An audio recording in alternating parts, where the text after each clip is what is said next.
Reporting in Tagrain is split across two broad sections, dashboards and reports. Dashboards are a visual representation of your data, and reports, on the other hand, are more detailed and give a granular view.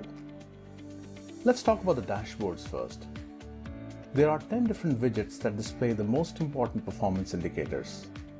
These performance indicators display different ratios like sales to tax, sales to discount, credit extended, average transaction size, gift cards sold, etc. Let's now have a look at the different reports in the application. Transaction report. As the name specifies, the transaction report gives a complete listing of all the transactions in a store. You can generate the report for all the stores or for a particular store and for a given date range. You can also have the option to include suspended transactions in the report.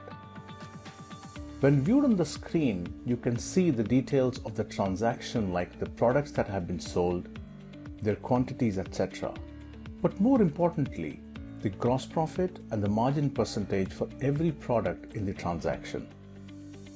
You can also see the different payment types that are used in the transaction. This report, like any other report, can also be exported into an Excel workbook. The exported workbook has 3 sheets that detail the same information, but in a familiar Excel format for further analysis. Sales report. The most important report for any business, the sales report in Tagrain generates sales-related information by store, by product group, by customer group, or by a cashier. When executed by store, the report gives the sales overview like sales including tax, excluding tax, refunds, discounts, units sold, gross profit, margin percentage, and net tax. By running the report by product, you can get to analyze sales by product across all the stores. In addition to the net sales, you can also get to see the units sold, gross profit, and margin percentage of the product. All these sub-reports can be individually exported to an Excel workbook for further analysis. There are 3 inventory-related reports: inventory report, inventory status report, and inventory movement report. Inventory report. The report gives a detailed stock status of all products across the stores. The report can be filtered to display products which are in stock, low on stock, at critical stock level, or zero stock, and in a rare case, negative stock. Products which have a zero stock level are indicated by a red dot. Inventory status report. The inventory status report can be generated by store, by product, or by product group, and for a given date range. The report gives a detailed status of every product and displays the total available quantity, reserved quantity for delivery orders, quantity of the product that has been ordered but is yet to be received. Inventory movement report. The inventory movement report is essentially the product ledger. The report can be filtered based on store, a particular product, and then by its different movement types. The customer report lists the customers created in a given date range, any balance that they may have, the last time they shopped with you, and the total sales that they have done with you so far. Tax on sales report. Tax on sales report displays the total tax collected for a period in the store. It displays the total before tax, the total after tax along with the tax amount collected. Tax on purchase report. The report displays the total tax paid for stock purchases for a given period in the store. It displays the total before tax and total after tax along with the tax amount paid.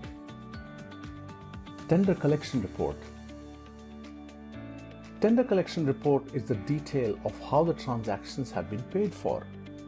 You have the option of filtering the report by store or by a payment type or for a date range.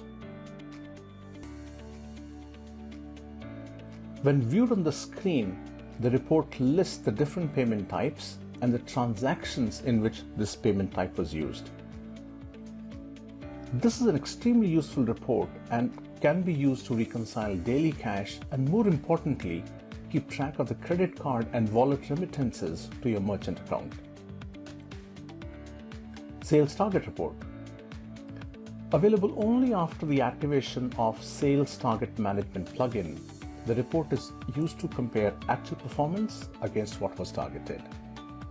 Sales targets are set under store management and can be set for the entire organization or at different levels of granularity like store, product group, product, and even cashier. Collection and Delivery Orders Report. Available only after the activation of Customer Orders and Delivery Management plugin, this report is extremely useful for the back office staff. The report lists all the orders marked for delivery or store pickup. The report can be further filtered to show orders that are pending to be delivered or picked up.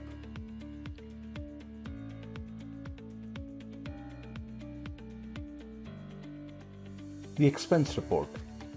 This report is a listing of petty cash expenses that you may have incurred at your store during a given date range. Petty cash expenses are recorded on the point of sale, and therefore the report also lists the point of sale from where the cash was used to incur the expense.